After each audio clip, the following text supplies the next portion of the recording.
అలాగే కృతివెంటి శ్రీనివాసరావు గారికి, మానికొండ నాగేశ్వరరావు గారికి, అప్సరస కృష్ణారావు గారికి, శ్రీ లక్ష్మయ్య గారికి, మనోహర్ నాయక్ గారికి మనస్ఫూర్తిగా నా హృదయపూర్వక నమస్కారం. అలాగే ఎంఎస్కో విజయ్ కుమార్ గారికి నా ప్రత్యేకంగా ధన్యవాదాలు తెలియజేసుకుంటాను. విజయవాడ బుక్ ఫెస్టివల్ మున్సిపల్ స్టేడియంలో గత సంవత్సరాలుగా నిర్వహిస్తూ నన్ను ఆహ్వానించారు. ముందు ఆహ్వానించినప్పుడు నేను అడిగాను, ఎక్కడ ఇది అంటే వేరే స్టేడియం పేరుతో చెప్పారు నాకు. దేనికి అంటే రెగ్యులర్గా ఉండే మున్సిపల్ స్టేడియం ఇవ్వట్లేదు, దీనికి అంటే any municipal stadium basically sports కోసం కదా స్టేడియంస్ ఉంది, అందుకని పుస్తకాలకి మన బుక్ ఎగ్జిబిషన్ మేము అందుకని ఇవ్వట్లేదు అనేది ప్రభుత్వ అధికారులు చెప్పారని మనోహర్ నాయుడు గారు నా దృష్టికి తీసుకొస్తే వెంటనే మున్సిపల్ అడ్మినిస్ట్రేషన్ సెక్రటరీ గారికి, కన్నబాబు గారికి, అలాగే గౌరవ మంత్రి honourable minister for municipal administration and urban development వారికి కూడా తెలియజేశాను. పొంగూరు నారాయణ గారికి కూడా ఖచ్చితంగా మున్సిపల్ స్టేడియంస్ ఆరోగ్యాన్ని రన్నింగ్ కావచ్చు, స్పోర్ట్స్ కావచ్చు. నేను చెప్పింది ఎందుకు ఇవ్వాలి మనం దీనికి అనడానికి నేను ఒకటే మాట చెప్పాను, books are the training weights for the mind. శారీరక దారుఢ్యానికి పరిగెట్టడాలు ఇవన్నీ ఎంత అవసరమో పుస్తకాలు కూడా training weights of the mind. అందుకని ఆ మాట చెప్పగానే వెంటనే పర్మిషన్ ఇచ్చినందుకు ముందుగా కన్నబాబు గారికి, పొంగూరు నారాయణ గారికి మనస్ఫూర్తిగా నా ధన్యవాదాలు తెలుపుతాను. ఎందుకంటే మీకు ఎందుకు ఇక్కడే ఉండాలంటే మీకు అందుబాటులో ఉంటుంది, ఇక్కడ సిటీ మధ్యలో ఉండాలి, మీరు రావడానికి బాగుంటుంది. నాకు ఇందాక నుంచి నా పరిస్థితి ఎలా ఉంది అంటే,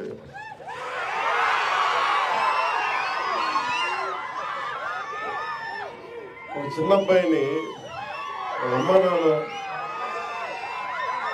ఒక ఒక క్రీడా స్థలానికి తీసుకెళ్ళి కానీ, ఒక టాయ్ షాప్కి తీసుకెళ్ళి కానీ, ఒక బొమ్మల దుకాణానికి తీసుకెళ్ళి కానీ అతన్ని కూర్చోబెట్టి అలాగే అతని కంట్రోల్గా పక్కన కూర్చోబెడితే వచ్చిందేమో బొమ్మలు చూడటానికి, కొనుక్కోవడానికి. ఇవన్నీ తల్లిదండ్రులు కూర్చొని హోల్డ్ చేసి మిగతా మాట్లాడితే ఎలా ఉంటుందో నా పరిస్థితి అలా ఉంది. చుట్టుపక్కల పుస్తకాలు నేను ఎంఎస్కే విజయ్ కుమార్ గారు చిన్న కోపం కూడా ఉంది. నాకు ఇంతసేపు నాకు తెలియదు, లేదంటే ఇప్పటికే నేను ఏమంటుందని దీపం వెలిగించి వెళ్ళిపోయే మైండ్ సెట్లో ఉన్నాను నేను. అంటే సరదా ఎందుకు చెప్తున్నానంటే, నాకు జీవితంలో ధైర్యం ఇచ్చింది, నాకు నిలబడే ధైర్యాన్ని ఇచ్చింది నాకు పుస్తకాల ధైర్యాన్ని ఇచ్చింది. నేను ఎప్పుడు ఈ సందర్భంగా నాకు ఒక పుస్తకాల షాప్ రన్ చేసే నాకంటే చాలా సూపర్ సీనియర్ అయిన రమేష్ గారని భవానీ బుక్ సెంటర్ అని రన్ చేసేవాడు బెంగళూరులో. స్కూల్లో అసైన్మెంట్స్కి, సోషల్ అసైన్మెంట్స్కి వెళ్ళి ఏవో కొనుక్కుంటూ ఉండేవాడిని. అలాగే నాకు స్నేహం, ఆయన బుక్ షాప్ ఓనర్, నేనేమో 8th class ముగించుకోండి, 7th class. So అది నాకు ఏం చేసింది, ఆయన బుక్ షాప్కి వెళ్ళి నేను కూర్చొని చదవటం అది నాకు చాలా చాలా సహాయపడింది. దానికి ముందే నేను 5వ తరగతి నుంచో మాకు ఇంట్లో కొంత పుస్తక పఠనం అలవాటు, మా అమ్మగారి వల్ల, మా నాన్న వల్ల క్లాసిక్స్, మా అమ్మ వల్ల తెలుగు సాహిత్యం. సో ముఖ్యంగా నాకు ప్రభావితం చేసిన వ్యక్తులు అంటే ఈరోజు నేను చాలాసార్లు అనుకుంటాను, డబ్బులు ఒక ₹1 కోటి ఇచ్చేయడానికి ఆలోచించను, కానీ ఒక పుస్తకం ఇవ్వాలంటే చాలా ఆలోచిస్తాను. అంటే పుస్తకాన్ని ఇవ్వాలి అంటే నిజంగా నా సంపదను ఇచ్చేసి, అంటే నా కర్ణుడి కవచకుండలాలు ఎలా కోసేస్తే బాధపడతాడో నాకు తెలియదు, కానీ నా పుస్తకం ఇవ్వాలంటే మటుకు చాలా కింద మీద పడిపోతాను, ఇవ్వాలవుతుంది. అందుకని ఏంటంటే కొంతమంది అడిగినప్పుడు, ఈవెన్ నా పిల్లలు అడిగినప్పుడు కూడా వాళ్ళకి కావాలని ఇంకో కాపీ కొనిచ్చిస్తాను తప్ప నా పుస్తకాలు ఇవ్వడానికి ఇబ్బంది పడతాను. అంత మమకారం నాకు పుస్తకాలు. ఎందుకు ఇంత మమకారం అంటే, నా జీవితంలో ఎప్పుడు కూడా పుస్తకాలు అనేది, పుస్తక పఠనం లేకపోతే నేను ఏమైపోయేవాడిని అనిపిస్తాను. నేను ఇంటర్వ్యూని కూడా ఎందుకు మధ్యలో ఆపేశానంటే, చదువుకోలేక కాదు, మార్క్స్ తెచ్చుకోలేక కాదు, బాగా చదివేవాడిని.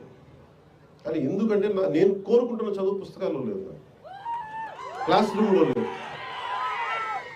అందుకు నేను ట్యాగూర్ గారి ప్రేరణతోటి అంటే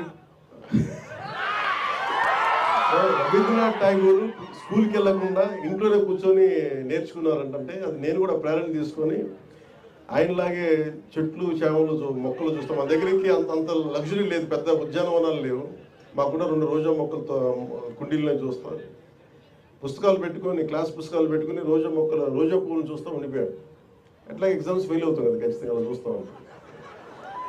ఇట్లా చాలా ఇవన్నీ చూస్తూ నాకు బలం ఇచ్చింది. ఎందుకంటే నాకు స్వతంత్రంగా నేను నేర్చుకోగలను, నాకు అధ్యాపకులు అవసరం లేదు, నాకు ఏమి కావాలో నేను నేర్చుకోగలను. అది సైన్స్ కానీ సోషల్ సైన్సెస్ కానీ పాలిటిక్స్ కానీ హిస్టరీ కానీ నాకు వేరే టీచర్ అవసరం లేదనిపించింది. అందుకని నేను నా చదువు ఇంటర్లో వదిలేసి నేను చదవటం నేర్చుకున్నాను. నేను చదువు ఇంటర్ ఆపేశాను కానీ చదవటం ఎప్పుడు ఆపలేదు. ఈరోజు ఓడిపోయినా ఎందుకు శక్తి ఉంటుంది, ఓటమిలో కూడా ఎందుకు శక్తి ఉంటుంది అంటే ఇందాక చెప్పాను కదా, books are the training weights of our mind అండి. చదవటం వల్ల మనకి మానసిక శక్తి చాలా బలపడుతుంది. మామూలు బలం. నేను చాలా సంపాదించాను అని అనుకున్నప్పుడు నాకు నిజంగా సినిమాలు గొప్ప విజయం సాధించడం నాకు ఎప్పుడు ఆనందం కలదు. మా వదిన కానీ మా అన్నయ్య దగ్గరికి వెళ్ళిన